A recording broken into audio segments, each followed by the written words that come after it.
us going the NYS way. Yeah. And on that one, looking at the preparation, CBC preparing students for the next phase, and you're at the universities, do you think the students at the CBC level are well prepared for higher learning, for the institutions of higher learning? Thank you so much, Jay. For me, I would say that CBC program would make a lot of sense if it is well implemented.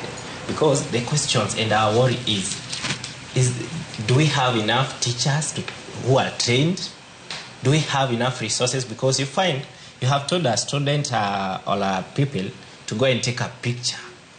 Whereas parents back at home, they don't have a smartphone or maybe they require something that you have told them to research on, they require internet. And I would like to say this, that the only vaccine to poverty in this world is education. Through education, that's when we will eradicate poverty. But we cannot make education contradicted, and we are expecting to move on. So when we contradict the whole system of education, which is holding the future of this country, the future is contradicted. Yeah. Thank you very much. And finally, with you, from you.